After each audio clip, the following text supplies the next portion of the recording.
আসসালামু আলাইকুম। তো আজকে আমরা শুরু করব হচ্ছে উদ্ভিদ কোষের চিত্র দিয়ে। তা আমরা শিখব হচ্ছে উদ্ভিদ কোষের চিত্র আর প্রাণী কোষের চিত্র কিভাবে স্টেপ বাই স্টেপ আঁকতে হয় সেটা দেখব। যারা চিত্রকে ভয় পাও বা চিত্র আঁকাতে যাদের কষ্ট হয়, ইনশাআল্লাহ আজকের পর থেকে কোনো কষ্ট থাকবে না। হ্যাঁ, তোমরা জাস্ট আমার স্টেপগুলো খেয়াল করো, খুব ইজি স্টেপ। তো ফার্স্টে হচ্ছে তোমার একটা অর্ধবৃত্ত আঁকাবা। অর্ধবৃত্ত বুঝো? এটা বৃত্তের অর্ধেক আঁকাবা। এই যে একটা অর্ধবৃত্ত আঁকাইছি। এই অর্ধবৃত্তের এক সাইডে সোজা করে একটা দাগ দাও, স্কেল দিয়ে দাগ দাও, কোনো সমস্যা নেই। আর এক সাইডেও সোজা করে দাগ দাও, হ্যাঁ স্কেল দিয়ে দাও, কোনো সমস্যা নেই। কাজটা হচ্ছে অর্ধবৃত্ত আঁকাইছো, অর্ধবৃত্তের দুই সাইড কি স্কেল দিয়ে নিচের দিকে বাড়াই দিছো। এবার নিচের দিক যে বাড়াইলা, এই বাড়ানো দুইটা সাইড হচ্ছে আবার অর্ধবৃত্তের মাধ্যমে জোড়া লাগাই দাও, দিছো, ডান। এই শেপটা হওয়ার পরে এই শেপের সেম শেপ, মানে এই শেপের উপর দিয়ে আরো দুইটা লেয়ার দিবা। দেখো তো, এই একটা লেয়ার, আবার স্কেল দিয়ে দাগ দাও, কোনো সমস্যা নাই। অর্ধবৃত্ত আঁকাইছো, আবার স্কেল দিয়ে দাগ দিছো, আবার নিচে আবার অর্ধবৃত্ত আঁকাও, ঠিক আছে? একটা এবড়ো থেবড়ো, কোনো সমস্যা নেই। আবার আরেকটা অর্ধবৃত্ত আঁকাও, আবার স্কেল দিয়ে দাগ দাও, আবার স্কেল দিয়ে দাগ দাও, আবার একটা অর্ধবৃত্ত আঁকাও। Very good. হ্যাঁ বন্ধু, যারা আঁকাইছো তাদের মোটামুটি অর্ধেক কাজ শেষ, ঠিক আছে? তো এখন হচ্ছে কয়েকটা ঘর আঁকাবা। আঁকাও ঘর, ঘরের মাথা আঁকাও। বুঝছো? যেই দিকে ইচ্ছা সেই দিকে ঘরের মাথা আঁকাও। এইসো, এই দেখো ঘরের মাথা আঁকাও। এইসো, এই ঘরের মাথার ভিতরে আরেকটা করে ঘরের মাথা দাও, একটা করে ঘরের মাথা দাও, ঠিক আছে? তো এইটুকু মোটামুটি একটা শেপে আসছে, ঠিক আছে? এখন হচ্ছে তুমি নিউক্লিয়াস আঁকাবা। দিবা একটা গোল, বুঝছো? একটু ডান সাইডে, মাঝে না, ডান সাইডে, ঠিক আছে? একটা গোল দিছো, গোলের ভিতর আরেকটা গোল দাও। এটা হচ্ছে আমাদের নিউক্লিয়ার ঝিল্লি। আমরা একটু আগে পড়ছি না নিউক্লিয়ার ঝিল্লি? ওই নিউক্লিয়ার ঝিল্লি হচ্ছে এটা, ঠিক আছে? তো আমরা যদি রাবারের থিকনেসটা একটু কমাই দিই, নিউক্লিয়ার ঝিল্লির ফাঁকে ফাঁকে একটু ছিদ্র দিয়ে দিবা। দিছো, 4টা ছিদ্র দিছো। ছিদ্র দেওয়ার পরে এই যেভাবে, হ্যাঁ, এখন ভিতরে নিউক্লিওলাস দাও, ভিতরে সাপের মতো দাও। এবার ভিতরে নিউক্লিওপ্লাজম দাও, ফোটা ফোটা দিয়ে দাও। আচ্ছা, সাপের মতন এটা কি ক্রোমাটিন তন্তু, ঠিক আছে? আচ্ছা, তো মোটামুটি নিউক্লিয়াসের শেপটা আমাদের শেষ। এখন হচ্ছে তুমি কোষ ঝিল্লি কোষ গহ্বর আঁকাবা। কোষ গহ্বর, ঠিক আছে? কোষ গহ্বর কিভাবে আঁকাবা? এই যে এইভাবে,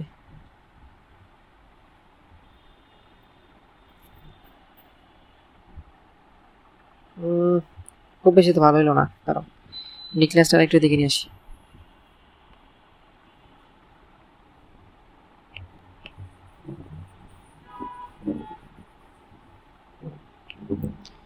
তোমার হচ্ছে এই যে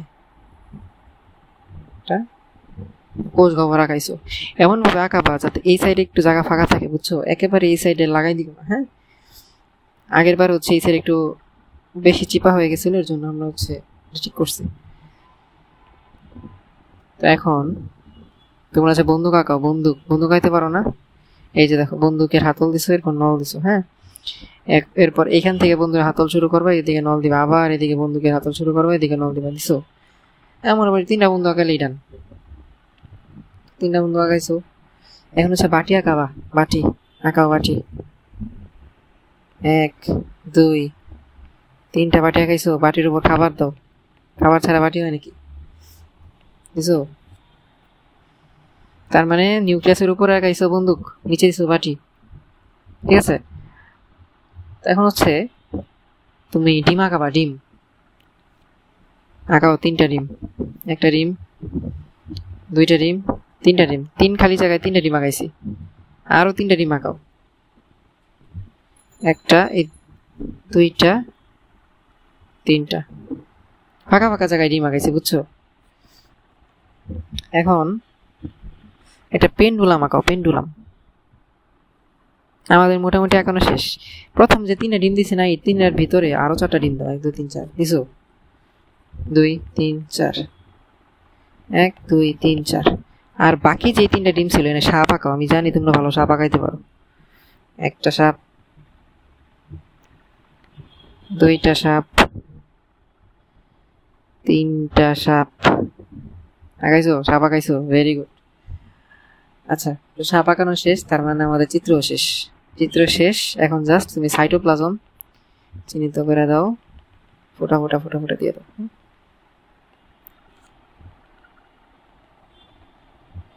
আরে আমার যে ফোটা রে ভাই, তাগ হয়ে যেতেছে। তোমরা আমার চেয়ে ভালো আঁকাইতে পারো জানি। হ্যাঁ, মোটামুটি শেষ চিত্র। তোমরা হচ্ছে কি চিহ্নিত করবা। আচ্ছা, তোমরা মনে রাখবা সবসময় খাতায় চিত্র আঁকা বা খাতার বাম সাইডে আর ডান সাইডে ফাঁকা রাখবো হচ্ছে চিহ্নিতর জন্য। চিহ্নিত করার জন্য তোমরা চিত্রের ডানে একটা দাগ দিবা। দাগ দেওয়ার পরে এই দাগের ডান পাশে হচ্ছে লিখবা আর বাম পাশে হচ্ছে তীর চিহ্ন দিবা। আমি হচ্ছে এখন দেখাই দেব, কোনো সমস্যা নাই।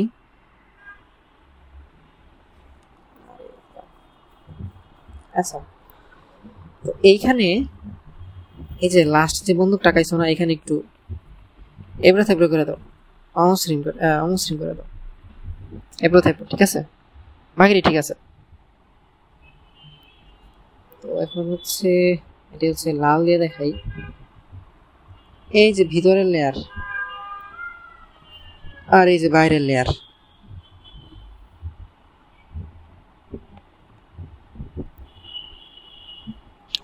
এই ভিতরের লেয়ার হচ্ছে কোষ ঝিল্লি আর বাইরের লেয়ার হচ্ছে কোষ প্রাচীর।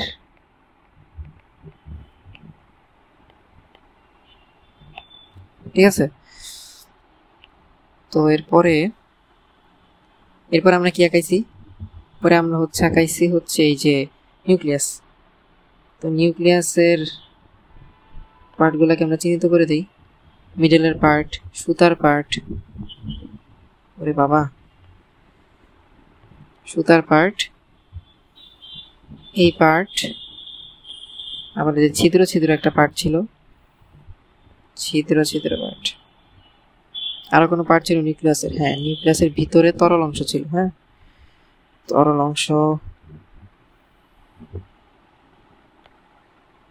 অংশ কি চিহ্নিত হয়েছে?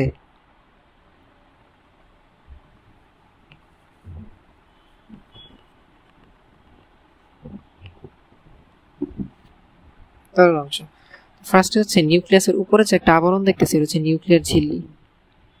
সেটা কি? নিউক্লিয়ার ঝিল্লি। এরপরে নিউক্লিয়ার ঝিল্লির মাঝে মাঝে যে ফাঁকা, সেটা হচ্ছে নিউক্লিয়ার রন্ধ্র। নিউক্লিয়ার রন্ধ্র, হ্যাঁ। আর নিউক্লিয়াসের মাঝখানে যে গোল পার্ট, সেটা হচ্ছে নিউক্লিওলাস।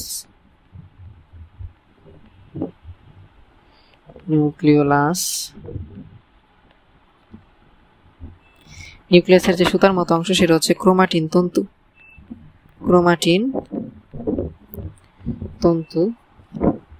আর ভিতরে যে তরল অংশ রয়েছে নিউক্লিওপ্লাজম। আচ্ছা, তোমরা যদি আমার কথা না বুঝতে পারো কোনো সমস্যা নাই, আমরা তো সামনে নিউক্লিয়াস সম্বন্ধে বিস্তারিত আলোচনা করবো, তো তখন তোমরা ইনশাল্লাহ সবকিছু ক্লিয়ার হয়ে যাবে, বুঝছো? নিউক্লিওপ্লাজম। পরীক্ষায় যদি তোমাদের সময় না থাকে, তোমাদের এত কিছু চিহ্নিত করা দরকার নাই। তোমরা জাস্ট নিউক্লিয়াসের যে কোনো একটা পার্টাই না, জাস্ট এরকম একটা দাগ দিয়ে জাস্ট লিখে দিবা যে সেটা হচ্ছে নিউক্লিয়াস। শুধু নিউক্লিয়াস পার্টটা বলে দিলেই হবে। এই পুরাটা কি? নিউক্লিয়াস, তাই না? ওকে, এরপর আমরা কি দিছিলাম? এরপর আমরা দিছিলাম হচ্ছে বন্দুক। শোনো, বন্দুকের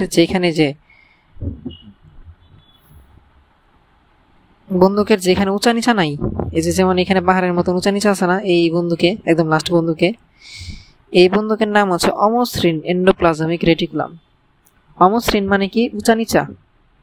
সো এখানে আমরা উঁচা নিচা দেখতে পারতেছি না। সো সবচেয়ে উপরের বন্ধকটা হচ্ছে অমসৃণ এন্ডোপ্লাজমিক রেটিকুলাম, আর যেটা হচ্ছে একদম মসৃণ, যেটাতে কোনো উঁচা নিচা নাই, সেটা কি সেটা হচ্ছে মসৃণ endoplasmic reticulum.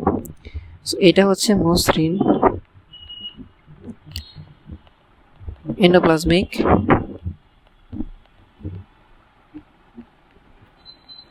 Reticulum.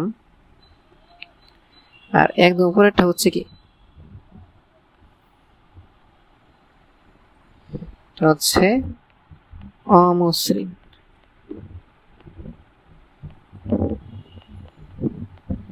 Endoplasmic reticulum. ঠিক আছে, এরপরে আমরা কি আঁকাইছিলাম, বাটি আঁকাইছিলাম, তাই না? আচ্ছা, এখানে একটা কোশ্চেন আসতে পারে যে অমসৃণ রেটিকুলাম আর মসৃণ রেটিকুলাম এই দুইটার মধ্যে পার্থক্য কি? শোনো, অমসৃণ রেটিকুলামের গায়ে যে এই যে গোল গোল বস্তুগুলো আমরা দিছি না, এগুলো হচ্ছে রাইবোজোম, বুঝছো? অমসৃণ এন্ডোপ্লাজমিক রেটিকুলামের গায়ে রাইবোজোমগুলো লাইগা থাকে। রাইবোজোম শুনছি না আমরা? তো শুনছি গত ক্লাসে যে রাইবোজোম নামের একটা অঙ্গাণু আছে সাইটোপ্লাজমে। এই রাইবোজোম এন্ডোপ্লাজমিক রেটিকুলামের গায়ে লেগে থাকে। যেই এন্ডোপ্লাজমিক রেটিকুলামের গায়ে লেগে থাকে সেটা হচ্ছে এরকম উঁচা নিচা হয়। সেই এন্ডোপ্লাজমিক রেটিকুলামকে বলা হচ্ছে অমসৃণ এন্ডোপ্লাজমিক রেটিকুলাম।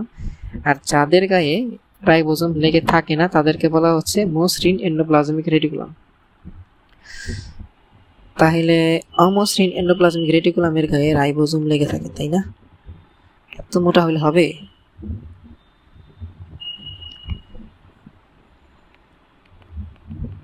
রাইবোজোম লেগে থাকে, এটা দেখি। রাইবোজোম লেগে থাকে না, ঠিক আছে। এরপর আমরা কি আঁকাইছি? এরপর আমরা আঁকাইছি হচ্ছে এই যে বাটি, তাই না? এই বাটি কি? বাটি হচ্ছে গলজি বডি, গলজি বডি বা গলজি বস্তু, ঠিক আছে। আর এরপরে আমরা আঁকাইছিলাম হচ্ছে ডিম। ডিমের যেখানে ডিমের ভিতর 4টা ডিম আছে আরো, এটা হচ্ছে ক্লোরোপ্লাস্ট। আর যেই ডিমের ভিতরে সাপ আছে সে হচ্ছে মাইটোকন্ড্রিয়া, হচ্ছে মাইটোকন্ড্রিয়া। এটা হচ্ছে ক্লোরোপ্লাস্ট। আর পেন্ডুলাম আঁকাইছিলাম আমরা, মনে আছে? এই পেন্ডুলামটা হচ্ছে লাইসোজোম।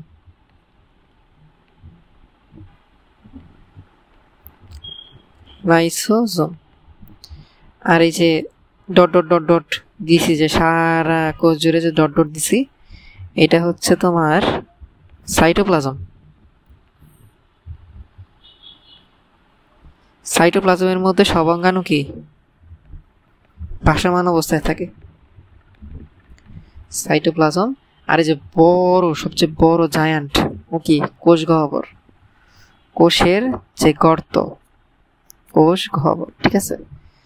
এটা কোথায় দেখাবো? এটা নিচে দেখে, এদিকে হচ্ছে কোষ গহ্বর। আচ্ছা, তো মোটামুটি আমাদের উদ্ভিদ কোষের চিত্র শেষ। আমরা হচ্ছে এখন প্রাণী কোষের চিত্রে চলে যাব। হ্যাঁ, তোমাদের পরীক্ষা যদি সময় না থাকে তোমাদের এত কিছু চিহ্নিত করা দরকার নাই। তোমরা কিছু ইম্পর্টেন্ট অঙ্গাণুগুলো চিহ্নিত করবা, যেমন হচ্ছে মাইটোকন্ড্রিয়া, ক্লোরোপ্লাস্ট, শুধু নিউক্লিয়াসটা চিহ্নিত করবা। এরপর হচ্ছে এন্ডোপ্লাজমিক রেটিকুলাম, এত মসৃণ অমসৃণ লেখা দরকার নাই। গলজি বডি, শুধু এই কয়েকটা। আর হচ্ছে 2টা প্রাচীর, একটা হচ্ছে প্লাজমা মেমব্রেন বা কোষ ঝিল্লি, আর কোষ প্রাচীর। এই কয়েকটা চিহ্নিত করলে মোটামুটি হয়ে যাবে। তোমরা 5 মিনিটের বেশি নিও না কোষের চিত্রে, 5 মিনিটের বেশি নিও না, ঠিক আছে। আমরা হচ্ছে যাবো এখন প্রাণী কোষের চিত্রে। প্রাণী কোষ, চলো প্রাণী কোষের চিত্র আঁকাই। প্রাণী কোষের চিত্র একদম সহজ। প্রাণী কোষের চিত্রে ফার্স্টে পাহাড় আঁকাও। পাহাড় আগাইছো, কিন্তু পাহাড়ের মাথার পাটটা দিও না, পাহাড়ের মাথার পাটটা দিও না, বুঝছো? মাথার পাটটা ফাঁকা রাখো, মনে করো মাথাকে কেটে ফেলাইছে। এখন এই মাথার পাটে আরো 3টা পাহাড় আঁকাও, আরো 3টা পাহাড় আঁকাও। দেখো তো, 1 2 3 আঁকাইছো? ঠিক আছে। এখন পাহাড়ের নিচের পাটটা না এবড়ো থেবড়ো করে দাও, তোমার যেভাবে ইচ্ছা এবড়ো থেবড়ো করে দাও। এসো, ভেরি গুড। এখন হচ্ছে আমাদের ডিরেক্ট নিউক্লিয়াস আঁকাবা একদম মিডলে। আগের বার কি ছিল, নিউক্লিয়াসটা আমরা হচ্ছে একটু ডান সাইডে আঁকাইছিলাম, এবার নিউক্লিয়াস আঁকাবা একদম মিডলে। একটু বড় করে আঁকাও, কোনো সমস্যা নেই। নিউক্লিয়াস আঁকাও। ওরে বাবা, নিউক্লিয়াস সি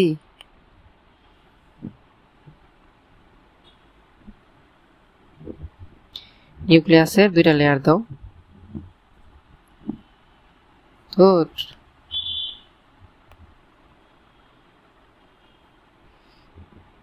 আশা করি তোমাদের এরকম হবে না, আমি তাকাইতে পারি না।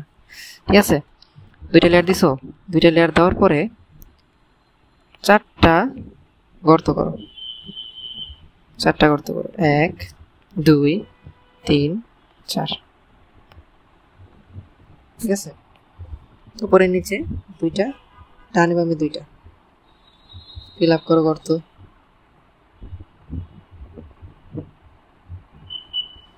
ডান। নিউক্লিয় প্লাস আঁকাও, সুতা দাও, সুতা ইচ্ছা মতন সুতা দিবা। সুতার ভিতরে ডট ডট দিয়ে দাও, বুঝাচ্ছ যে কোনো একটা জেলি জাতীয় বস্তুর উপরে এটা ভাসমান। এখন আমরা বন্দুক আঁকাবো। বন্দুক আগের বার বন্দুক আঁকাইছিলাম কই, নিউক্লিয়াসের উপরে। এবার বন্দুক আঁকাবো নিউক্লিয়াসের নিচে। আঁকাও তো। বন্দুক আঁকাইতে তোমরা এক্সপার্ট, আমিও এক্সপার্ট।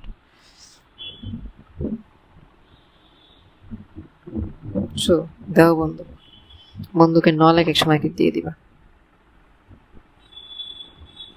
দিছো, ভেরি গুড। এখন সবার উপরের বন্দুকে এরকম দিয়ে দিতে পারো আর কি, বা এইখানে না দিয়ে আচ্ছা আমরা অন্য আরেকটা আলাদা করে আঁকায় দিব। এটুকু তাকাইছো। এখন হচ্ছে আগের বার আমরা বাটি আঁকাইছিলাম নিউক্লিয়াসের নিচে, এখন আবার নিউক্লিয়াসের উপরে। আঁকাও তো। 1টা 2টা 3টা। আর বাটির মধ্যে খাবার না দিলে কি হয়? খাবার দিছো?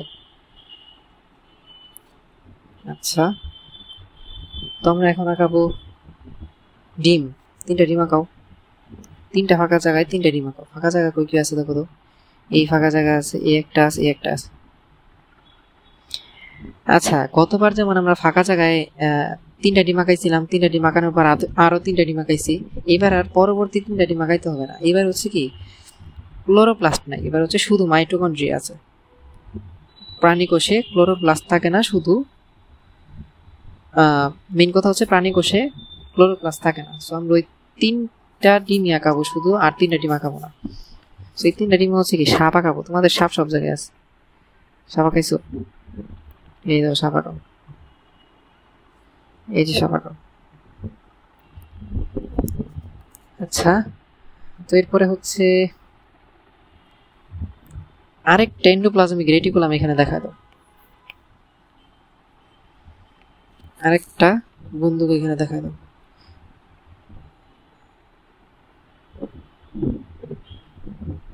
এই বন্দুকের উপরে আবার তুমি দাও ওই যে পাহাড়, ছোট ছোট পাহাড় দিয়ে দাও। বুঝছো? Very good. আর কি আছে? ও, গতবার আমরা হচ্ছে অনেক বড় একটা জিনিস আঁকাইছিলাম, সেটা হচ্ছে কোষ গহ্বর, তাই না? কোষ গহ্বর আঁকাও তো। এবার কোষ গহ্বর দেখছো কত ছোট?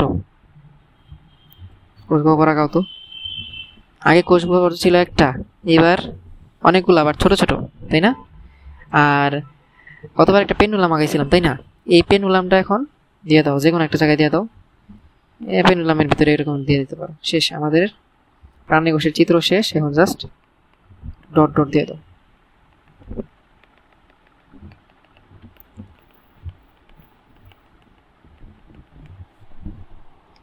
আমরা হচ্ছে খালি জাস্ট চিহ্নিত করা বাকি আছে। এবার হচ্ছে কি কোনো কোষ প্রাচীর নাই, শুধু কোষ ঝিল্লি আছে।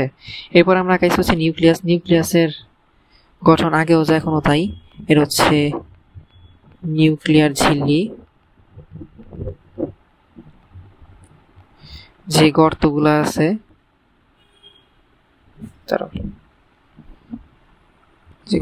আছে সেটা হচ্ছে নিউক্লিয়ার রন্ধ্র, নিউক্লিয়ার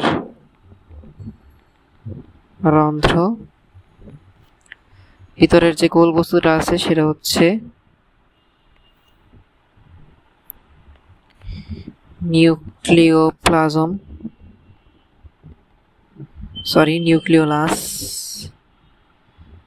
নিউক্লিওলাস। আর ভিতরে যে সুতার মতন বস্তু এটা হচ্ছে ক্রোমাটিন তন্তু। আপাতত মনে রাখো আমি হচ্ছে সব পার্টগুলো নিয়ে বিস্তারিত আলোচনা করব নিউক্লিয়াসের পার্টে। হ্যাঁ, ক্রোমাটিন তন্তু। আর ভিতরে যে জেলির মতন বস্তু হচ্ছে কই লিখব, জেলির মতন বস্তু এটা হচ্ছে নিউক্লিওপ্লাজম। সম্পূর্ণটুকু মিলা হচ্ছে নিউক্লিয়াস। ওরে ভাই,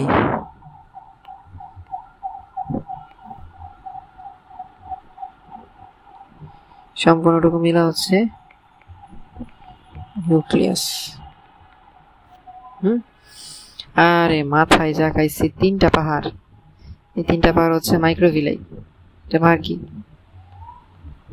মাইক্রোভিলাই। আর এদিকে হচ্ছে আমরা গেছিলাম এন্ডোপ্লাজমিক রেটিকুলাম, তাই না?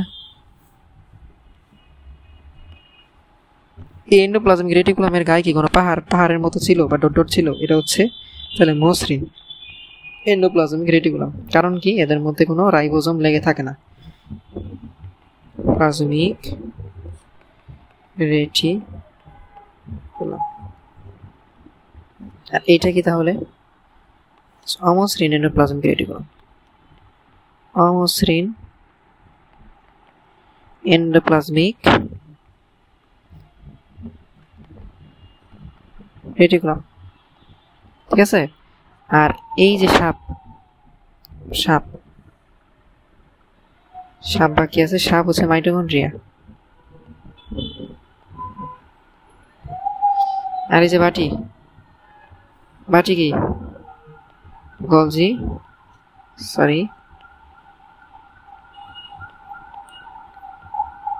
বস্তু, তাই না? আর কিছু বাকি আছে? হ্যাঁ, বাকি আছে 2টা জিনিস বাকি আছে। একটা হচ্ছে কোষ গহ্বর,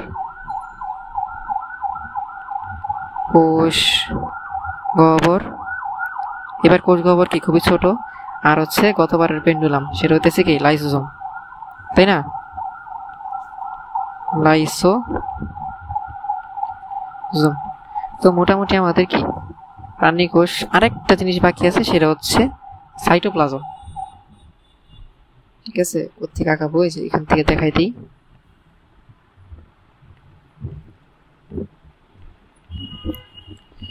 সাইটোপ্লাজম।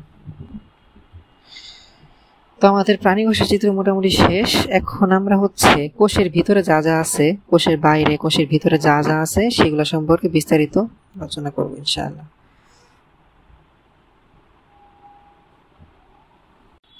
তো আমাদের ফার্স্টে আছে হচ্ছে সেল ওয়াল। আচ্ছা, সেল ওয়াল সম্পর্কে যদি আমরা একটু পড়াশোনা করি তাহলে দেখবা যে প্রথম পয়েন্টটা আমাদের আসতেছে যে কোষ প্রাচীর উদ্ভিদ কোষের একটি গুরুত্বপূর্ণ বৈশিষ্ট্য। আচ্ছা, বৈশিষ্ট্য তো বুঝলাম। যদি উদ্ভিদ কোষের বৈশিষ্ট্য লিখতে বলে যে উদ্ভিদ কোষের মধ্যে কি কি আছে, সেক্ষেত্রে তুমি লিখবা যে উদ্ভিদের মধ্যে কোষ প্রাচীর আছে। বাট এইটা উদ্ভিদ কোষের গুরুত্বপূর্ণ বৈশিষ্ট্য কেন? বৈশিষ্ট্য তো বুঝলাম, কেন গুরুত্বপূর্ণ বৈশিষ্ট্য? আচ্ছা, তোমাকে যদি তোমার নিজের বৈশিষ্ট্য লিখতে বলা হয় তাহলে তুমি কোন বৈশিষ্ট্যের উপর বেশি ফোকাস করবা, যে বৈশিষ্ট্য অন্যদের থেকে ডিফারেন্ট? সেটা হচ্ছে তোমার বৈশিষ্ট্যের সবচেয়ে গুরুত্বপূর্ণ বৈশিষ্ট্য, যেই বৈশিষ্ট্যটা অন্যদের থেকে ডিফারেন্ট। সেমভাবে কোষ প্রাচীর কি উদ্ভিদ কোষের এমন একটা বৈশিষ্ট্য যা অন্যদের থেকে ডিফারেন্ট। কিভাবে? এই কোষ প্রাচীর উদ্ভিদ কোষ ছাড়া আর কোনো কোষে দেখা যায় না। প্রাণী কোষে দেখা যায় না কোষ প্রাচীর, বুঝছো? কারণ কোষ প্রাচীর উদ্ভিদ কোষের গুরুত্বপূর্ণ বৈশিষ্ট্য। কারণ কোষ প্রাচীর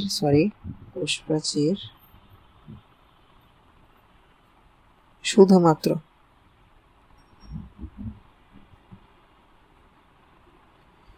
উদ্ভিদ কোষে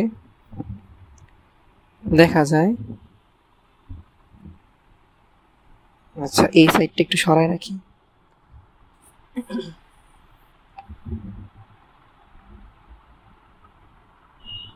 দেখা যায় প্রাণী কোষে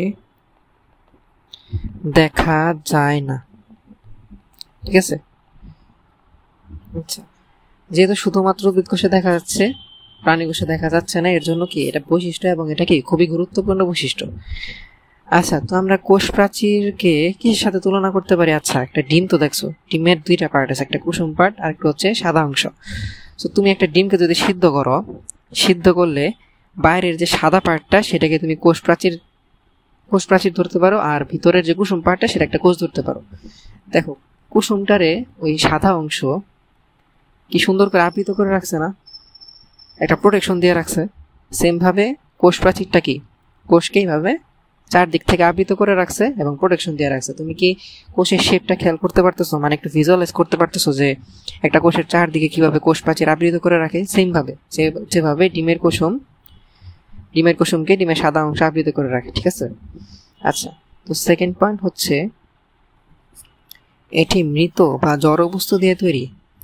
মানে কোষ প্রাচীর যে যে বস্তু দ্বারা তৈরি সেগুলো সবই কি মৃত বা জড় বস্তু। আচ্ছা, এই সম্পর্কে আমরা প্রোটোপ্লাজমে আরেকটু বিস্তারিত পড়ব, যে কোষ প্রাচীরকে এখানে মৃত বলা হইতেছে। দেখো, যারা মৃত বস্তু দিয়ে তৈরি সে তো নিজেও মৃত, তাই না?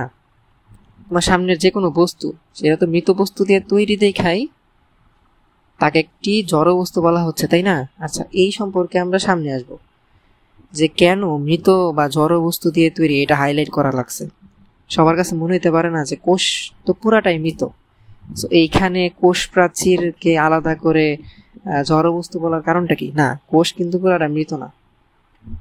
এই সম্পর্কে আমরা সামনে প্রোটোপ্লাজমে আলোচনা করবো, ঠিক আছে? আপাতত জানিয়ে রাখো যে কোষ প্রাচীর জড় বস্তু দিয়ে তৈরি, মানে কোষ প্রাচীর নিজেও একটা জড় বস্তু। আচ্ছা, তো আমরা যদি পরবর্তী পয়েন্টে আসি, যে কোষ প্রাচীরের রাসায়নিক গঠন। কোষ প্রাচীর কি কি দ্বারা তৈরি, কোষ প্রাচীর কি কি রাসায়নিক পদার্থ দ্বারা তৈরি, সেটা আমরা পড়াশোনা করব। আচ্ছা, তো উদ্ভিদ কোষের ক্ষেত্রে উদ্ভিদ কোষে কোষ প্রাচীরের রাসায়নিক উপাদান, উদ্ভিদ কোষে কোষ প্রাচীরের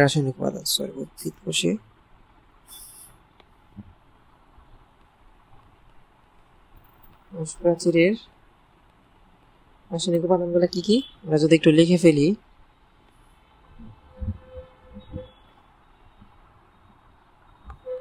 সেলুলোজ, হেমিসেলুলোজ,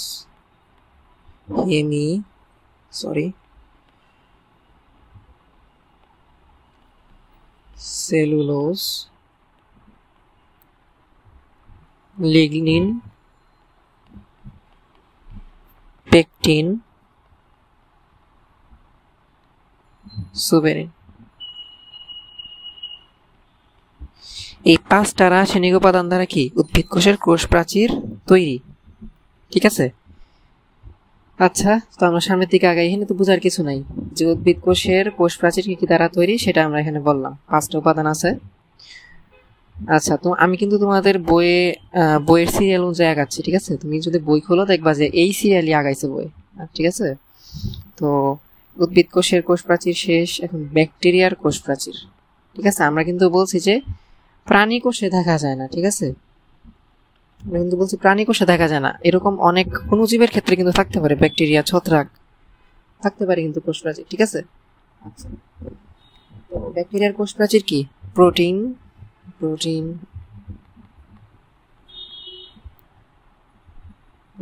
লিপিড,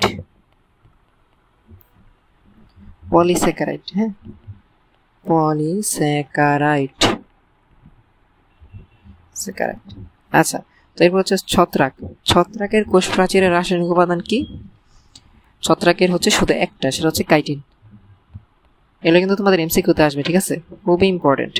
এবং কি তোমাদের যদি কোষ প্রাচীর সম্পর্কে সিকিউতে লিখতে বলে, তোমরা জাস্ট এই শুরু থেকে এই যে আমি যা লিখছি না এগুলো যদি লিখে দিয়ে আসো না, স্যারদের নাম্বার কাটার কোনো জায়গা নেই, ঠিক আছে।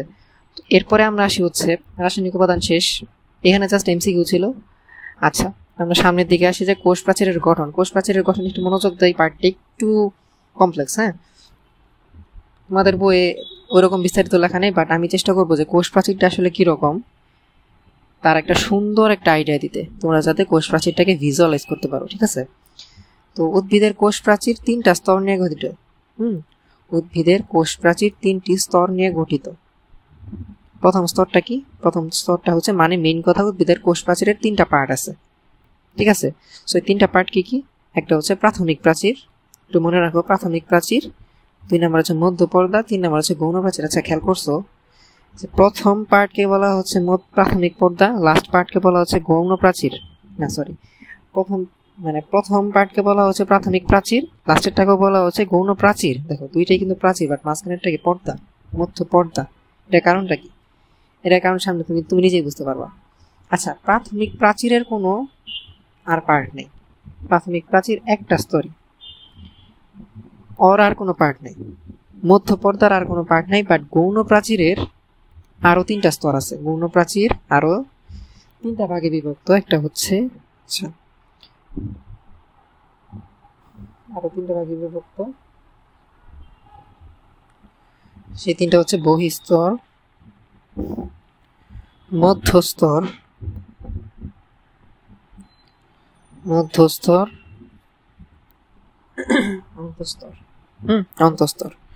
বহিস্তর, মধ্যস্তর, অন্তঃস্তর। গৌণ প্রাচীর 3টা ভাগে বিভক্ত, বহিস্তর, মধ্যস্তর, অন্তঃস্তর। আচ্ছা, তো আমরা হচ্ছে এই 3টা স্তর, কোষ প্রাচীর 3টা স্তর নিয়ে আমরা এখন বিস্তারিত আলোচনা করি, একটু ভিজুয়ালাইজ করা ট্রাই করি যে আসলে কোষ প্রাচীরটা কিরকম। হ্যাঁ, সো আমরা হচ্ছে গঠনের যে বর্ণনা সেখান থেকে স্টার্ট করি। দেখো তো, তোমাদের বইয়ের প্রথম বর্ণনা দিছে হচ্ছে প্রাথমিক প্রাচীর নিয়ে, কিচ্ছু লেখা নেই, জাস্ট একটা লাইন লেখছে যে প্রাথমিক কোষ প্রাচীর 1 স্তর বিশিষ্ট। দেখো তো, প্রাথমিক কোষ প্রাচীর 1 স্তর বিশিষ্ট হওয়াতেই কিন্তু তার আর কোনো প্রকারভেদ নাই, কারণ প্রাথমিক প্রাচীর 1 স্তর বিশিষ্ট। আচ্ছা, আমরা একটু দেখি প্রাথমিক প্রাচীর যে 1 স্তর বিশিষ্ট। এই যে দেখো তো, এটা হচ্ছে তোমাদের বইয়ের বাইরের চিত্র, ঠিক আছে, বইয়ের বাইরের চিত্র। এই পার্টটা দেখো তো, এই যে বাইরে একটা গাঢ় সবুজ লেয়ার দেখতেছো, গাঢ় সবুজ লেয়ার। আচ্ছা, কোন কলম দিয়ে দেখাচ্ছে? হলুদটা দিয়ে দেখাইতে, যে গাঢ় সবুজ লেয়ার দেখছো। এখানে তো 2টা লেয়ার আছে, একটা হচ্ছে হালকা সবুজ লেয়ার, একটা হচ্ছে গাঢ় সবুজ লেয়ার, 2টা পাশাপাশি। এই যে গাঢ় সবুজ লেয়ারটা আছে না, এটা হচ্ছে দেখো কি বলছে, প্রাইমারি ওয়াল, মানে প্রাথমিক প্রাচীর। আচ্ছা, তো আমরা যদি তোমাদের বইয়ের চিত্রে আসি, দেখো তো, তোমাদের বইয়ের চিত্রে আসলে এই যে এই পার্টটা হচ্ছে প্রাথমিক প্রাচীর, দেখতে পাচ্ছ? এই যে বাইরে দিয়ে যে একটা প্রাচীর না, এইটা হচ্ছে প্রাথমিক প্রাচীর। আমি একটু তোমাদের মার্ক করে দিই, এই যে পার্টটা,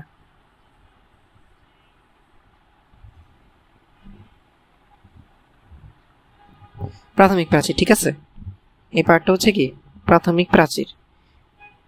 আচ্ছা, দেখো তো, এখানে কিন্তু এই 4টা কি, এই যেগুলা কি একটা কোষ, এই কোষগুলা কি 1 2 3 4 5 6 7টা কোষ এখানে একত্রে যুক্ত আছে, ঠিক আছে। তো আমরা তো বুঝতে পারছি যে প্রাথমিক প্রাচীর 1 স্তর বিশিষ্ট, এবং আমরা আমাদের বইয়ের চিত্র দেখলাম, আমাদের বাইরে ঠিকানা চিত্র তো দেখলাম। আচ্ছা, তো পরের পয়েন্টটা বই কি লিখছে, যে প্রাথমিক প্রাচীরের উপর প্রোটোপ্লাজম থেকে নিঃসৃত কিছু রাসায়নিক দ্রব্য জমা হয়ে ক্রমশ গৌণ প্রাচীর সৃষ্টি হয়। কি বলতেছে দেখো, গৌণ প্রাচীর সৃষ্টি হয় মানে কি? গৌণ প্রাচীর আগের থেকে উদ্ভিদ কোষে থাকে না, প্রাথমিক প্রাচীরটা আগে তৈরি হয় উদ্ভিদ কোষে, তৈরি হওয়ার পর প্রোটোপ্লাজম থেকে কিছু পদার্থ নিঃসৃত হয়। এই নিঃসৃত পদার্থগুলো আস্তে আস্তে প্রাথমিক প্রাচীরের উপর জমা হইতে থাকে, বুঝছো? প্রাথমিক প্রাচীরটা নর্মালি একটা উদ্ভিদ কোষে প্রাথমিক প্রাচীর মাস্ট থাকে, একটা উদ্ভিদ কোষে প্রাথমিক প্রাচীর কি মাস্ট থাকে, কিন্তু গৌণ প্রাচীর কিন্তু থাকে না। সো গৌণ প্রাচীরটা সৃষ্টি হচ্ছে কিভাবে? প্রোটোপ্লাজম থেকে আস্তে আস্তে কিছু পদার্থ নিঃসৃত হয়। এই নিঃসৃত পদার্থগুলা কি বা রাসায়নিক দ্রব্যগুলা কি এই প্রাথমিক প্রাচীরের উপর জমা হইতে থাকে। জমা হইতে হইতে কি ক্রমশ আরেকটা প্রাচীর তৈরি হয়ে যায়। কিরকম? যদি এইটা একটা সেল হয় আর সেলের ভিতরে কি আমরা কি জানি একটা প্রোটোপ্লাজম থাকে, সেলের ভিতরে প্রোটোপ্লাজম থাকে, এটাকে যদি আমরা বলি প্রাথমিক প্রাচীর, প্রাথমিক প্রাচীর, এই প্রাচীরের বাইরে এই যে প্রোটোপ্লাজম থেকে ধরো কিছু পদার্থ নিঃসৃত হচ্ছে, মানে বের হচ্ছে, পদার্থ নিঃসৃত হয়ে বের হয়ে এই যে মনে করো এই যে এদিক দিয়ে মনে করো জমা হয়ে আছে, যে ময়লার স্তূপ পড়ে না, এরকম মনে করো প্রোটোপ্লাজম থেকে নিঃসৃত হয়ে কিছু রাসায়নিক দ্রব্য কি স্তূপের মতন তৈরি করছে। স্তূপের মতন তৈরি করার ফলে এই যে ধরো এরকম একটা স্তর তৈরি হয়ে গেছে। এই স্তরের নামটা তারা বলতেছে যে গৌণ প্রাচীর। আচ্ছা, তোমাদের বইয়ের চিত্রে একটু গৌণ প্রাচীরটা আইডেন্টিফাই করা একটু ডিফিকাল্ট। আমি যদি প্রাথমিক প্রাচীরটা একটু মুছে দেই তাহলে তোমরা দেখতে পারবে যে এইটুকু যদি হয় প্রাথমিক প্রাচীর, এই যে ওরা গৌণ প্রাচীর বলতেছে এই পার্টটা, এই যে ভিতরে যে দাগটা না, এই ভিতরের দাগ ঘেঁষে গৌণ প্রাচীরের প্রথম স্তর। বুঝছো গৌণ প্রাচীরের কয়টা স্তর? 3টা স্তর। গৌণ প্রাচীরের 3টা স্তর, তার মধ্যে লাস্ট স্তরটা আইডেন্টিফাই করা একটু ডিফিকাল্ট আমাদের বইয়ের মধ্যে। ঠিক আছে, দেখো তো তোমাদের বই কিভাবে আইডেন্টিফাই করছে, মানে কোথায় দাগ দিচ্ছে। এই যে দেখো আমাদের বহিস্থ স্তর যেটা, সেটার দাগটাই যেখানে পড়ছে। এই জায়গাতে যদি আমরা ধরে নিই যে এই যে এরকম একটা লেয়ার, এটা হচ্ছে বহিস্তর। আচ্ছা, তো এরপরে বলতেছে মধ্যস্তর কোনটা? মধ্যস্তর কিন্তু এই যে পার্টটা, এই পুরো লেয়ারটা কি পুরো লেয়ার হচ্ছে মধ্যস্তর।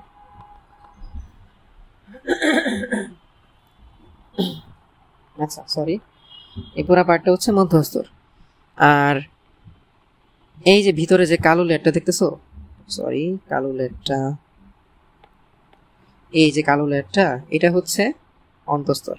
ঠিক আছে, তো এটা হচ্ছে 1 নম্বর স্তর বহিস্তর, এটা হচ্ছে মধ্যস্তর, এটা হচ্ছে কি অন্তঃস্তর। আর ভিতরে কি যে এই যে এই পার্টটা, এটা হচ্ছে কোষ, এই পার্টটা হচ্ছে কোষ, ভিতরে হচ্ছে কোষ। তাহলে আমরা গৌণ প্রাচীরের 3টা পার্ট সম্বন্ধে আলোচনা করলাম। তো এইখানে কিছু জিনিস বুঝতে হবে যে এই যে রাসায়নিক দ্রব্য নিঃসৃত হচ্ছে, এটা কোন টাইপের রাসায়নিক পদার্থ, কোন টাইপের রাসায়নিক পদার্থ। আমরা একটু আগে বলছি যে উদ্ভিদ কোষের রাসায়নিক উপাদান হচ্ছে, উদ্ভিদ কোষের কোষ প্রাচীরের রাসায়নিক উপাদান হচ্ছে 5টা: cellulose, hemicellulose, lignin, pectin, suberin. তো উদ্ভিদের কোষ প্রাচীর তৈরি হইতে গেলে এই 5টা টাইপের পদার্থ দরকার। সো আলটিমেটলি তুমি নিশ্চিত থাকো যে প্রোটোপ্লাজম থেকে যে পদার্থগুলো নিঃসৃত হচ্ছে সেগুলো এই 5টার মধ্যেই কয়েকটা হইতে পারে, সেলুলোজ হইতে পারে 5টাই। মানে এই পদার্থগুলাই কি প্রোটোপ্লাজম থেকে নিঃসৃত হচ্ছে আর প্রাথমিক প্রাচীরে জমা হচ্ছে, দেন গৌণ প্রাচীর সৃষ্টি হচ্ছে। ঠিক আছে, তো রাসায়নিক দ্রব্যগুলো যদি আমি একটু লিখি, এগুলো কিন্তু এক্সট্রা। ঠিক আছে, কিন্তু এক্সট্রা এগুলো তোমাদের, মানে আমি যেগুলো যে এক্সট্রা লিখে দিই না পাশে আশেপাশে, এগুলো তোমাদের বইয়ে নেই। ঠিক আছে, সেলুলোজ, হেমিসেলুলোজ,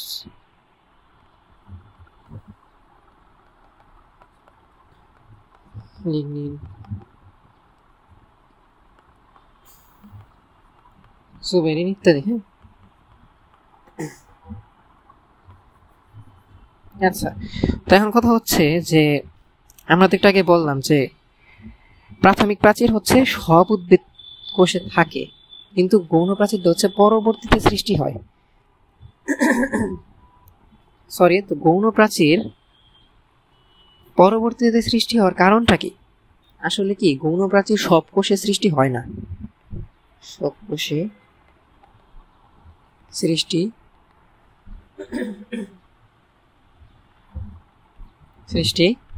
হয় না। তাহলে কাদের মধ্যে সৃষ্টি হয়? যেসব কোষে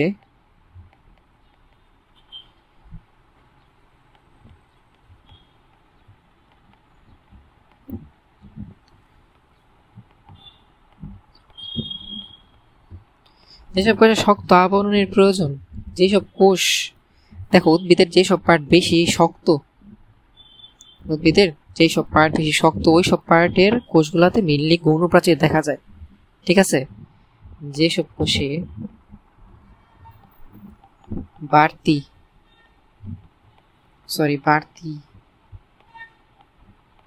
যেসব কোষে বাড়তি সহনশীলতা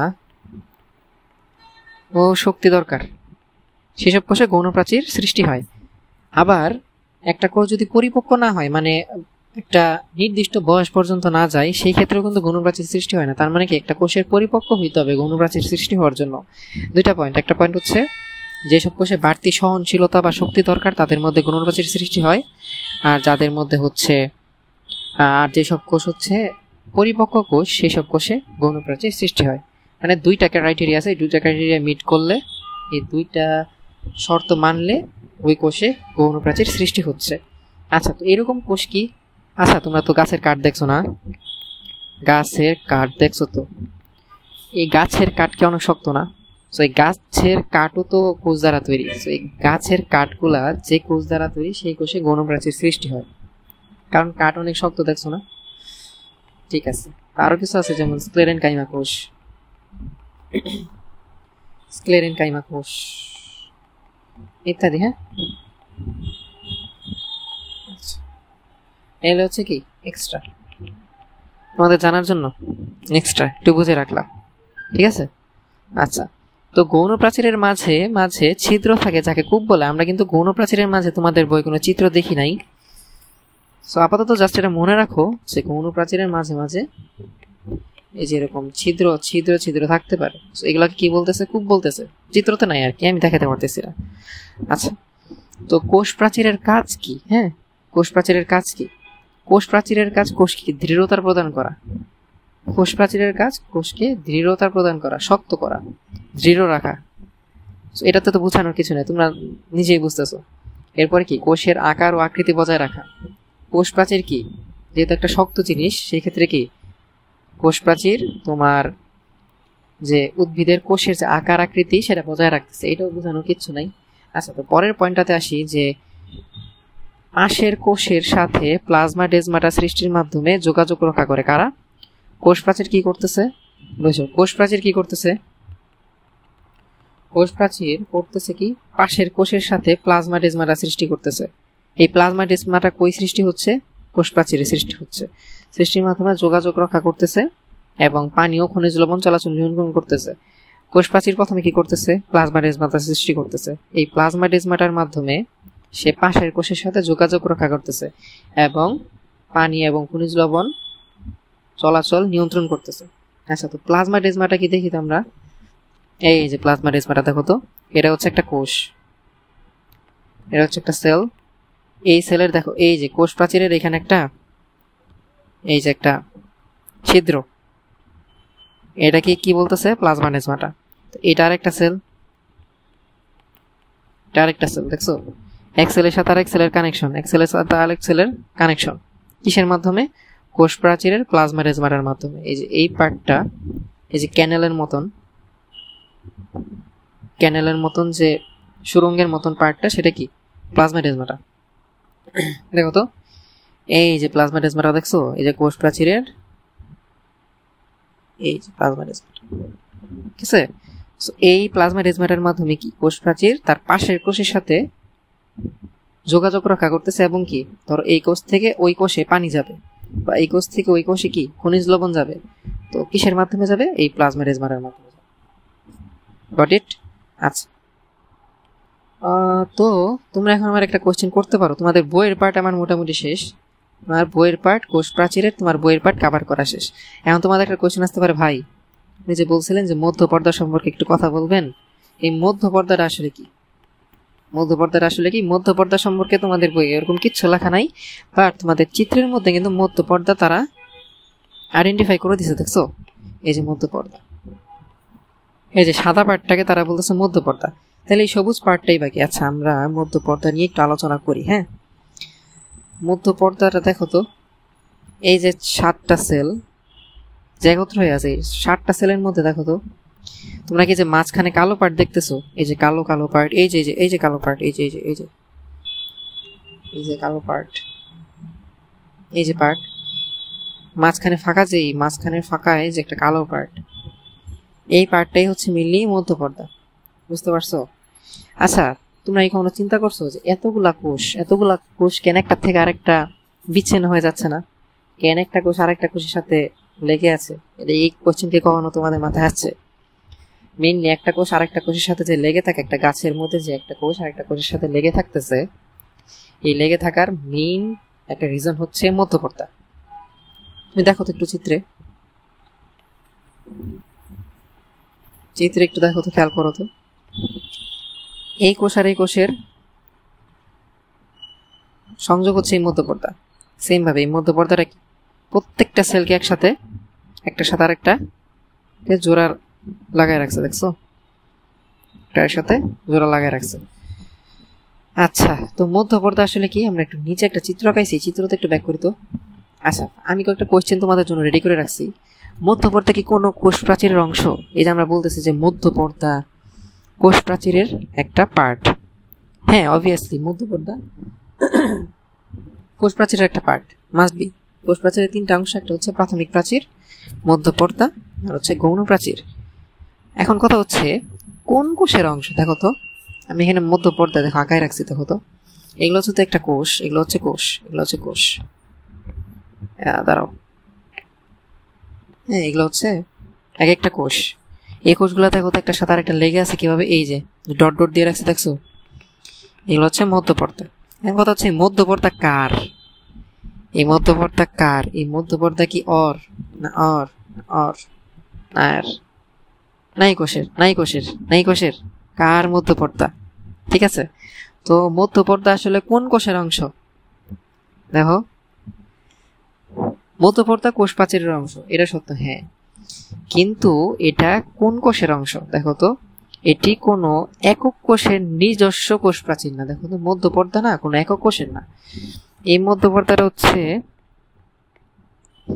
এটারও যেমন মধ্যপর্দা, অরও তেমন এটাই মধ্যপর্দা, অরও তেমন এটাই মধ্যপর্দা, অরও তেমন এটাই মধ্যপর্দা। মানে কি? সবার মালিকানাধীন। এই মধ্যপর্দা হচ্ছে সবার মালিকানাধীন, কোনো একক সত্তার মালিকানাধীন না, কোনো একক কোষের মালিকানাধীন এই মধ্যপর্দা না। বুঝতে পারছো? সবার মধ্যপর্দা। আচ্ছা, তো এই চিত্রটা আমরা কোত্থেকে তারা করাইছি? যদি তুমি একটা কাঠ, সাপোজ একটা গাছের এই যে এই পার্ট বরাবর কাটো, বুঝতেছো তো? ওই যে কাঠের যে অংশটুকু, এই পার্ট বরাবর যদি কাটো, এই পার্টে এই যে এইভাবে একটা কোপ দাও, এইভাবে এই পার্টটাকে যদি তুমি উপর থেকে দেখো, উপর থেকে দেখলে তুমি একটা গোল দেখবা না? গোল, এই গোলটাকে ধরো আমি জুম করে আনছি, এই যে গোলটাকে এই যে জুম করে আনছি, বুঝতে পারছো? আর মধ্যপর্দার কাজ কি? মধ্যপর্দা হচ্ছে মেইনলি পার্শ্ববর্তী কোষদেরকে ধরে রাখে। হ্যাঁ, পার্শ্ববর্তী কোষদেরকে ধরে রাখে, আর কোষগুলোকে একত্রে ধরে রাখার জন্য কি এটা একটা স্তর, কোষগুলোকে একত্রে ধরে রাখার জন্য একটা স্তর। এরা যেহেতু একটা কোনো একক কোষের প্রাচীর না, এটা কিন্তু আলটিমেটলি একটা প্রাচীর না, এর জন্য এটা কি, এটা হচ্ছে একটা পর্দা টাইপের, আর এটা কোনো একক কোষের না, সো এর জন্য এটার নাম হচ্ছে মধ্যপর্দা। আচ্ছা, আমাদের কোষ প্রাচীরের পার্টটা শেষ। এখন আমরা আসবো হচ্ছে প্রোটোপ্লাজমে। আমরা কোথায় আসবো? প্রোটোপ্লাজম। আচ্ছা, তো কোষের ভিতর যে অর্ধস্বচ্ছ, খুবই মনোযোগ দিয়ে খেয়াল করো, কোষের ভিতর যে অর্ধস্বচ্ছ মানে একদম ট্রান্সপারেন্ট। আর ট্রান্সপারেন্ট কি? ধরো পানির নিচে হাত দিছো, হাত দেওয়ার পরে কি তুমি তোমার হাতকে দেখতে পারতেছো না? যদি দেখতে পারো, ওই পানি হচ্ছে পুরোপুরি স্বচ্ছ। তার মানে অর্ধস্বচ্ছ যেহেতু বলছে, মানে দেখা যাবে তোমার হাত, বাট একটু ঘোলাটে আর কি, পুরোপুরি স্বচ্ছ না। তার মানে কোষের ভিতর যে অর্ধস্বচ্ছ থকথকে জেলির মতন যে বস্তু থাকে তাকে কি বলে? প্রোটোপ্লাজম বলতেছে।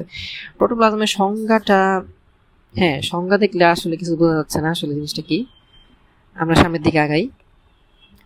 কোষ ঝিল্লি সহ সাইটোপ্লাজমীয় অঙ্গাণু ও নিউক্লিয়াস প্রোটোপ্লাজমের অন্তর্ভুক্ত। তার মানে কি? দেখো তো, প্রোটোপ্লাজম হচ্ছে একাধিক অঙ্গাণুর সমন্বয়ে তৈরি। প্রোটোপ্লাজম কি? একাধিক কোষের অঙ্গাণুর সমন্বয়ে তৈরি। সো কোষের কোন কোন পার্ট মিলে প্রোটোপ্লাজম তৈরি হয়, বা প্রোটোপ্লাজমকে আমরা বলতেছি কোন কোন পার্টের সমন্বয়ে, সেটা হচ্ছে কোষ ঝিল্লি, সাইটোপ্লাজমীয় অঙ্গাণু আর নিউক্লিয়াস। তার মানে বুঝতেছো যে কোষ ঝিল্লি নিজে। আচ্ছা, আমরা যদি একটু চিত্রে আসি কোষের, আগে আমরা চিত্র বুঝছিলাম না? দেখো তো আলটিমেটলি এই যে এই পার্টটা নিয়ে এই ভিতরে যা কিছু আছে সবই আলটিমেটলি কি প্রোটোপ্লাজমের অংশ। আচ্ছা দেখো তো প্রোটোপ্লাজমের অংশে বাদ পড়ছে কি? কোষ প্রাচীর। বুঝতেছো? প্রোটোপ্লাজমের অন্তর্ভুক্ত না এমন একটা অংশ হচ্ছে কোষ প্রাচীর। কোষ প্রাচীর বাদে মোটামুটি সবই কি প্রোটোপ্লাজমের অন্তর্ভুক্ত। যেমন কোষ ঝিল্লি নিজে অন্তর্ভুক্ত, সাইটোপ্লাজমের ভিতরে যা যা অঙ্গাণু আছে এবং নিউক্লিয়াস সবই কি প্রোটোপ্লাজমের অন্তর্ভুক্ত। আচ্ছা, আমরা প্রোটোপ্লাজমের সংজ্ঞা বুঝছি অর্ধস্বচ্ছ থকথকে জেলির ন্যায়। এরপর আমরা বুঝলাম যে প্রোটোপ্লাজমের অন্তর্ভুক্ত কারা, কোষ ঝিল্লি, তারপর হচ্ছে সাইটোপ্লাজমীয় অঙ্গাণু, নিউক্লিয়াস, সবই বুঝলাম। বাট এইটা ডিফাইন করার দরকার কি ছিল? প্রোটোপ্লাজম নামের একটা টার্ম কেন দরকার ছিল, তাই না? এই কোয়েশ্চেনটা কিন্তু রাইজ করে যে এটা পরে আমরা কি লাভ হচ্ছে আমার। প্রোটোপ্লাজমের ভিতরে যা যা আছে সেই সম্পর্কে তো আমরা সামনে পড়বো। তাহলে প্রোটোপ্লাজম নিয়ে আলাদা করে পড়ার মতন কি আছে? বা এই টার্মটা কেন পরিচিত করা হয়েছে? আসলে প্রোটোপ্লাজম হয়েছে, আচ্ছা তুমি জানো কোষের দুইটা পার্ট আছে, একটা হচ্ছে জীবন্ত পার্ট বা সজীব পার্ট, আর একটা হচ্ছে মৃত পার্ট। কোষের সজীব পার্টরা আসলে কি করে, কোষের সজীব পার্টরা কি করে আর মৃত পার্টরাই বা কি করে না, তাই না? এই যে কোষের সজীব পার্ট বা কোষের সজীব অংশগুলোকে মিলে হচ্ছে প্রোটোপ্লাজম। সো প্রোটোপ্লাজমকে কি বলা হচ্ছে জানো? প্রোটোপ্লাজমকে বলা হচ্ছে কোষের সজীব অংশ। প্রোটোপ্লাজম কি কোষের সজীব অংশ। এই কোষ ঝিল্লি, সাইটোপ্লাজমীয় অঙ্গাণু, নিউক্লিয়াস, এই সবই জীবন্ত। এই সব জীবন্ত পার্টগুলোকে মিলিয়ে বলা হচ্ছে প্রোটোপ্লাজম। সবকিছুকে মিলিয়ে বলা হচ্ছে কি প্রোটোপ্লাজম। আচ্ছা, তাহলে কোষের সজীব অংশ বলতে কি বোঝাচ্ছে? আচ্ছা, তুমি যদি চিন্তা করো, তুমি যে বাইচে আছো, তুমি আমার একটা কোশ্চেন অ্যান্সার দাও। তুমি যে তোমাকে নিজেকে জীবিত বলতেছো, কেন জীবিত বলতেছো? তো ভাই আমি এখন হাঁটতে পারতেছি, খাইতে পারতেছি, তারপরে শরীরে শক্তি উৎপন্ন হচ্ছে, আমি মাথা দিয়ে চিন্তা করতে পারতেছি, অনেক কাজের কথা তুমি বলবা, তোমার পেটের ভিতরে হজম হচ্ছে, তোমার শারীরিক অনেক কার্যক্রম সংগঠিত হচ্ছে, এর জন্য তুমি আজকে জীবিত। তুমি তোমাকে জীবিত ডিফাইন করতেছো। আর মৃত কখন ডিফাইন করো? যখন তোমার শরীরের সকল কার্যক্রম বন্ধ হয়ে যায়, তখন তুমি একটা বডিকে মৃত ডিফাইন করতেছো, তাই তো? তুমি খেয়াল করো, তুমি যা করতেছো এটা আসলে কারা করতেছে? তুমি যে হাঁটতেছো, এই হাঁটার শক্তি কোত্থেকে পাচ্ছ? সেল যদি, একটা কোষ যদি এই শক্তি উৎপন্ন না করতো তাহলে তুমি হাঁটতে পারতা? তার মানে এই শক্তিটা উৎপন্ন করতেছে কোষ। গেল। আবার তুমি যে বলতেছো তুমি হাঁটতেছো, পা নাড়াচ্ছ, হাত নাড়াচ্ছ, এই যে সিগন্যালটা, তুমি যে এখন হাঁটবা, মাথার থেকে তোমার ব্রেন থেকে সিগন্যালটাকে পাস করতেছে। এই সিগন্যাল পাস হচ্ছে কিভাবে? কোষের মাধ্যমে পাস হচ্ছে। তার মানে কোষ কাজ করতেছে সিগন্যাল পাস করতে। আবার তোমার হাত পা সংকুচিত হওয়ার কারণে তো কিন্তু তুমি সংকোচন প্রসারণের মাধ্যমে কিন্তু তুমি কি হাঁটতে পারতেছ। তাহলে এই কাজ কারা করতেছে? মাসেল সেল, তোমার যে পেশির যে কোষগুলো তারাই তো করতেছে। আবার চিন্তা করো, তোমার হার্ট যে পাম্প হচ্ছে, মানে বুঝতেছো আলটিমেটলি তুমি যারে বলতেছো, তুমি যে কারণে বলতেছো তুমি জীবিত, ওই সব কাজে আলটিমেটলি কারা করতেছে? সেল করতেছে। এই সেলের ভিতরের এই অঙ্গাণুগুলাই করতেছে। কারা করতেছে? সেল তো করতেছে, এই সেলের ভিতরের অঙ্গাণুগুলাই করতেছে। বুঝতেছো? এই দাও আমি লিখে রাখছি যে প্রোটোপ্লাজমকে জীবিত অংশ বা সজীব অংশ কেন বলা হয়। আচ্ছা, এখানে লিখে রাখছি যে তুমি নিজেকে যে কারণে সজীব বলছো, খাদ্য গ্রহণ থেকে শুরু করে যা এই সব কিছুই কি এই প্রোটোপ্লাজম দ্বারাই ঘটে। এই প্রোটোপ্লাজমের ভিতরে যে অঙ্গাণু, এই অঙ্গাণু দ্বারাই কিন্তু হচ্ছে। আর তোমার মারা যাওয়ার অর্থ কি? প্রতিটি সেল মারা গেছে, তাই না? তুমি মারা গেছো মানে কি? তোমার প্রতিটা সেল মারা গেছে। তোমার প্রোটোপ্লাজম এখন আর কি, তোমার প্রোটোপ্লাজম পার্টটা এখন আর জীবিত নাই। যে প্রোটোপ্লাজমকে জীবনের মূল ভিত্তি বলা হইতো, এই প্রোটোপ্লাজম কি এখন আর জীবিত নাই। এর জন্য তুমি যখন মারা গেছো, তুমি মারা গেছো, এটা বলতে কি বোঝাচ্ছে? তোমার কোষের তোমার দেহের সব সেল মারা গেছে, তোমার দেহের সব সেল মারা গেছে। এবং সেল মারা যাওয়ার অর্থ কি? তোমার দেহের সব সেলের প্রোটোপ্লাজম মারা গেছে। কারণ প্রোটোপ্লাজমই কিন্তু কি তোমার সেলের সজীব অংশ। ক্লিয়ার? এটুকু তো তোমাদের বোঝার কথা।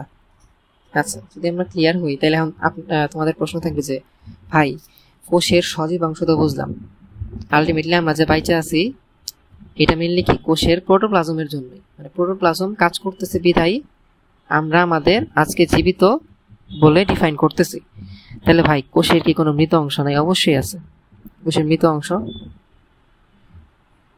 কোষের প্রোটোপ্লাজমের অংশ 9 কোনটি দেখো তো। তাহলে সবই যদি কোষের প্রোটোপ্লাজমের মধ্যে আইসা পড়ে, কোষ, ঝিল্লি, সাইটোপ্লাজম, অঙ্গাণু, নিউক্লিয়াস, তাহলে প্রোটোপ্লাজম অংশ 9 কে বা কোষের মৃত অংশটাকে? কোষের মৃত অংশ হচ্ছে কোষ প্রাচীর। কোষের মৃত অংশ কি? কোষ প্রাচীর। এখন বলতে পারো ভাই কোষের মৃত অংশ কোষ প্রাচীর কেমনে? আচ্ছা, কোষ প্রাচীরকে তুমি জীবিত বলবা কেন? এমন কোনো কাজ করে না যার জন্য তুমি তারা জীবিত বলতে পারো। একটু আগে আমরা পড়ছি না, কোষ প্রাচীর জড় বস্তু দিয়ে তৈরি। কোষ প্রাচীর যা যা দ্বারা তৈরি সেগুলো জড় বস্তু, আর কোষ প্রাচীর নিজেও একটা জড় বস্তু। কারণ কোষ প্রাচীরকে সজীব বলার কোনো কারণই নেই। কারণ কি? কোষ প্রাচীর কি কোনো সজীব কার্যক্রম দেখায় না। আচ্ছা, এনে জড় বস্তু লিখে ফেলছি আমি, সরি, এখানে হচ্ছে কোষ প্রাচীর।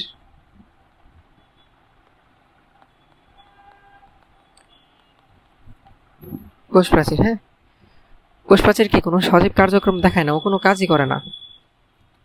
ওকে তুমি সজীব কেন বলবা? ওকে তো প্রমাণ করতে হবে ও কিছু একটা করতেছে। ও কোনো সজীব কার্যক্রম দেখায় না। এর জন্য কি ওরা জাস্ট কি করে? ওরা জাস্ট হচ্ছে উদ্ভিদ কোষকে প্রোটেক্ট করতেছে। এইটুকুই ওদের কাজ। ওরা জাস্ট থাকতেছে আর প্রোটেক্ট করতেছে। ওরা কোনো সজীব কাজে অংশ নিতেছে না, নিজে কোনো সজীব কাজে অংশ নিতেছে না। আচ্ছা, তো প্রোটোপ্লাজম আমরা মোটামুটি পড়ে ফেলছি। আশা করি তোমরা বুঝতে পারছো প্রোটোপ্লাজমটা। আচ্ছা, তোমরা তোমাদের বই খেয়াল করো, জাস্ট এই যে এই প্রথম 3টা লাইন আছে না, এগুলো কিন্তু এক্সট্রা। ওটা লিখে দিই যে এই পার্টটা হচ্ছে এক্সট্রা পার্ট, এক্সট্রাস। এই 3টা লাইনই হচ্ছে তোমাদের বইয়ে আছে, আর এই পার্টটা কিন্তু তোমাদের বই নাই, আমি তোমাদের বুঝাই দিলাম, ঠিক আছে? আচ্ছা, এখন পড়বো হচ্ছে কোষ ঝিল্লি, ঠিক আছে?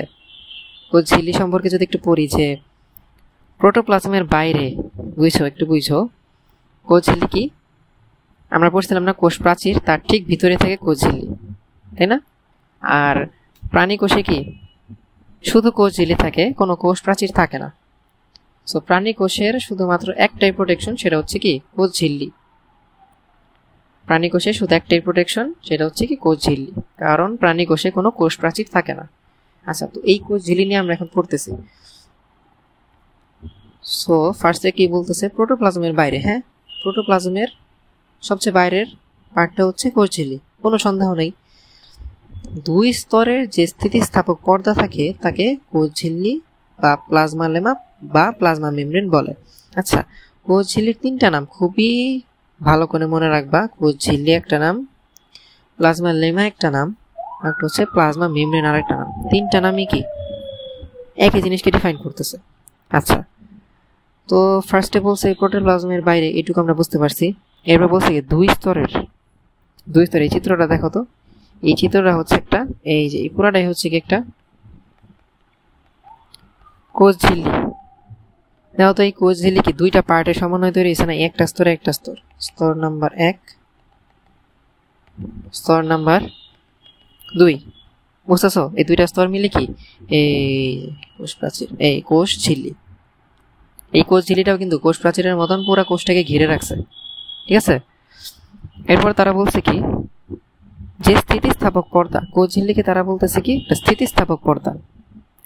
স্থিতিস্থাপক মানে কি? স্থিতিস্থাপকের ইংলিশ হচ্ছে ইলাস্টিক। স্থিতিস্থাপকের ইংলিশ হচ্ছে কি ইলাস্টিক। তোমরা রাবার ব্যান্ড দেখছো? রাবার ব্যান্ড তো দেখার কথা। ওই যে টাকাকে একসাথে রাখার জন্য যে রাবারটা ইউজ করে,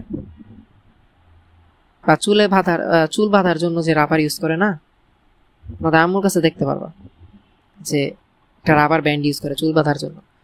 ওই রাবার ব্যান্ডটা টান দিলে দেখবা কি, রাবার ব্যান্ডে টান দিলে দেখবা বড় হয়েছে, আবার ছেড়ে দিলে দেখবা কি সে একদম আগের মতো হয়ে গেছে। এইটা হচ্ছে ইলাস্টিক।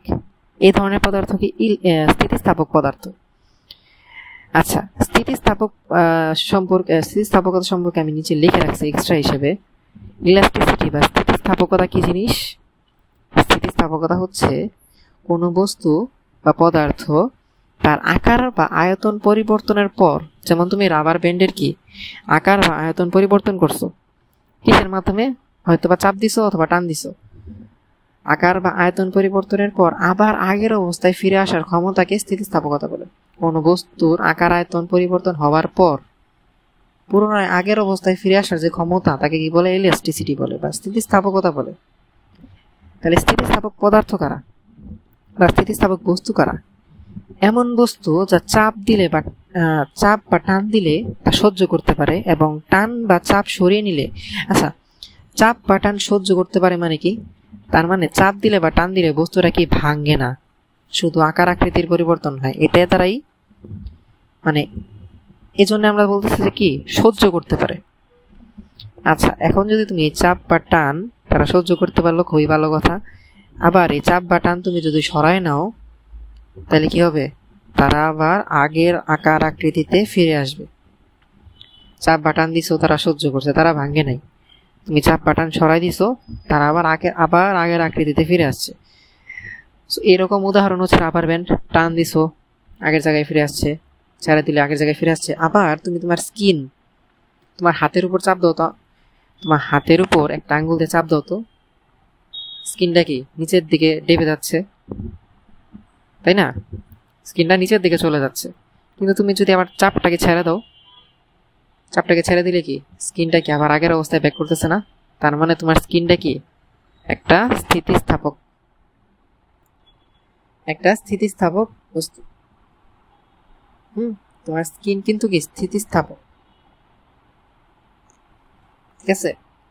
আবার ধনুক দেখছো, ধনুকের যে এই মাথাটা টান দিছো, এটা তো আলটিমেটলি টান দিছো, ছেড়ে দিছো, আবার আগের অবস্থায় চলে গেছে, ঠিক আছে? সো সেম ভাবে এই কোঝিল্লিও তুমি যদি ওরে চাপ দাও বা টান দাও, ও খালি একটু বড় হবে বা একটু সংকুচিত হবে বা প্রসারিত হবে। তুমি যদি চাপ বা টান উঠায় নাও তাহলে সে আবার আগের অবস্থায় ব্যাক করবে, ঠিক আছে? তো এরপরে আমরা আসি যে কোষঝিল্লির ভাঁজকে মাইক্রোভিলাই বলে। দেখো তো, দেখতেছো যে এরকম এরকম এরকম এরকম, এগুলো হচ্ছে কি? এইগুলো হচ্ছে কোষঝিল্লির মাইক্রোভিলাই। আচ্ছা, তোমাদের দুইটা চিত্র আমি দেখাইছিলাম, উদ্ভিদ কোষ আর প্রাণী কোষ। উদ্ভিদ কোষের চিত্রে কিন্তু তুমি কোষ ঝিল্লির মধ্যে কোনো মাইক্রোভিলাই দেখো নাই। আমি একটু দেখাই নিয়ে আসবো। দেখো তো, দেখো প্রাণী কোষের চিত্রে তুমি মাইক্রোভিলাই দেখছো, এই যে মাইক্রোভিলাই। কিন্তু উদ্ভিদ কোষের চিত্রে তুমি কোনো মাইক্রোভিলাই দেখো নাই। এখন বলতে পারো ভাই তাহলে কি উদ্ভিদ কোষে মাইক্রোভিলাই থাকে না আর প্রাণী কোষে মাইক্রোভিলাই থাকে? শোনো, মাইক্রোভিলাই হচ্ছে সব জায়গায় থাকে না, প্রাণী কোষেরও মাইক্রোভিলাই সব জায়গায় থাকে না। মাইক্রোভিলাই কিছু নির্দিষ্ট অঙ্গাণুতে থাকে, যেমন তোমার অন্ত্র, মানে যে জায়গায় খাদ্য হজম হয় সেই জায়গায় হচ্ছে কি সেই জায়গার কোষ প্রাচীরে তুমি কোষ ঝিল্লিতে তুমি মাইক্রোভিলাই দেখতে পাবা। তোমার শরীরে যে পার্ট, যে পার্টে হজম ক্রিয়া সম্পন্ন হয়, যেমন তুমি যেটাকে নাড়িভুঁড়ি বলো, আসলে নাড়িভুঁড়ি না বাংলাতে, এটা হচ্ছে অন্ত্র, ক্ষুদ্রান্ত্র, বৃহদান্ত্র, এগুলো হচ্ছে আমরা পঞ্চম অধ্যায়ে পড়বো ইন ডিটেলসে। ওই সব জায়গায় যেমন ক্ষুদ্রান্তের যে কোষগুলো আছে ওই কোষগুলাতে মাইক্রোভিলাই দেখা যায়, বুঝতে পারছো? কোষ ঝিল্লির একটু ভাঁজ হয়ে থাকে, যেরকম ভাঁজ হয়ে থাকে। এটার কারণটা আমরা পঞ্চম অধ্যায়ে ব্যাখ্যা করবো, ঠিক আছে? আচ্ছা, তো কোষ ঝিল্লির প্রধান রাসায়নিক উপাদান কি? Lipid, protein. এগুলো বোঝানোর কিছু নাই। কোষ ঝিল্লির প্রধান রাসায়নিক উপাদান কি? লিপিড আর প্রোটিন। কোষ ঝিল্লি একটি বৈষম্যভেদ পর্দা। আচ্ছা, বৈষম্যভেদ পর্দা আমরা প্রথম ভিডিওতে একটু আলোচনা করছি, ঠিক আছে? কোষ ঝিল্লি একটি বৈষম্যভেদ পর্দা, ফলে এরা কি করতে পারে দেখো তো? যেহেতু ওরা একটি বৈষম্যভেদ্য পর্দা, ফলে এরা অভিস্রবণের মাধ্যমে পানি ও খনিজ লবণ চলাচল নিয়ন্ত্রণ করতে পারে, পাশাপাশি কোষগুলোকে পরস্পর থেকে আলাদা করে রাখে। আচ্ছা, যেহেতু ওরা একটা পর্দা, যেহেতু তারা একটা পর্দা, অবভিয়াসলি তারা পাশাপাশি কোষগুলোকে আলাদা করে রাখতেছে, এটাতে তো কোনো সন্দেহ নাই। কিন্তু আমরা ফার্স্ট পয়েন্টটা বুঝতে পারিনি যে অভিস্রবণের মাধ্যমে পানি ও খনিজ লবণ চলাচল নিয়ন্ত্রণ করে। যেহেতু কোষ ঝিল্লি একটি বৈষম্যভেদ্য পর্দা, এই বৈষম্যভেদ্য পর্দায় কোনো কিছু প্রবেশ করতে হইলে তাদের প্রবেশ করতে হয় এই অভিস্রবণের মাধ্যমে। অভিস্রবণ একটা প্রক্রিয়ার নাম। এইটা সম্বন্ধে আমরা সামনে আলোচনা করব। জাস্ট এটুকু জানা রাখো যে কোষ ঝিল্লি একটা বৈষম্যভেদ্য পর্দা। বৈষম্যভেদ্য পর্দা মানে কি আমরা নিচে লিখে রাখছি। বৈষম্যভেদ্য পর্দা এমন একটি পর্দা যা নির্দিষ্ট কিছু পদার্থকে পার হতে দেয়, সব পদার্থকে দেয় না। মানে একটা কোষের বাইরে ধরো অনেক ধরনের পদার্থ আছে, এই কোষ ঝিল্লি সব ধরনের পদার্থকে অ্যালাউ করবে না কোষের ভিতরে যাইতে। নির্দিষ্ট কিছু পদার্থকে এই কোষ ঝিল্লি তার ভিতরে প্রবেশ করার অনুমতি দেয়। ঠিক আছে, প্রবেশ করার অনুমতি দেয়। সো এই বৈষম্যভেদ্য পর্দা হওয়ার কারণে যেহেতু যে কোনো পদার্থ আসলেই ভিতরে প্রবেশ করতে পারতেছে না, তাই বৈষম্যভেদ্য পর্দার ভিতরে প্রবেশ করতে হইলে একটা প্রক্রিয়ার মাধ্যমে প্রবেশ করতে হয়, সেটা হচ্ছে অভিস্রবণ। অভিস্রবণের মাধ্যমে কি পানি আর খনিজ লবণ চলাচল নিয়ন্ত্রণ করতেছে কে? কোষ ঝিল্লি। এই নিয়ন্ত্রণ কথা আসছে কেন দেখো তো। এই কোষ ঝিল্লি যদি অবাধে, মানে যে কোনো পদার্থ বাইরে আসছে পরে ঢুকতে দিতেছে, এরকম যদি হইতো তাহলে কি নিয়ন্ত্রণ ওয়ার্ডটা আসতো। নিয়ন্ত্রণ কখন আসে? যখন পর্দা হচ্ছে কি সিলেক্টিভ, নির্দিষ্ট কিছু পদার্থকে ঢুকতে দিচ্ছে না, নির্দিষ্ট পরিমাণে ঢুকতে দিচ্ছে না। সো যেহেতু বৈষম্যভেদ্য পর্দা হচ্ছে সিলেক্টিভ পারমিয়েবল মেমব্রেন, এজন্য হচ্ছে কি এখানে বলা হচ্ছে পানি এবং খনিজ লবণ কি চলাচল তারা নিয়ন্ত্রণ করে কিসের মাধ্যমে? অভিস্রবণের মাধ্যমে। আর পাশাপাশি কোষগুলোকে পরস্পর থেকে আলাদা রাখে, এটা তোমরা বুঝতে পারছি। হ্যাঁ, তো এখন বলতে পারেন ভাই অভিস্রবণ আমরা কবে পড়বো? ইনশাল্লাহ আমরা সামনের ক্লাসে বা সামনের কোনো ক্লাসে অভিস্রবণ নিয়ে ইনশাল্লাহ ডিটেলস আলোচনা করবো। ঠিক আছে, একটু বড় একটা টপিক, আমরা সামনে আলোচনা করবো ইনশাল্লাহ। আপাতত এটুকু জানে রাখো। তো মোটামুটি আজকের ক্লাস এই পর্যন্তই। ঠিক আছে, ইনশাল্লাহ তোমাদের সাথে পরবর্তী ক্লাসে দেখা হবে।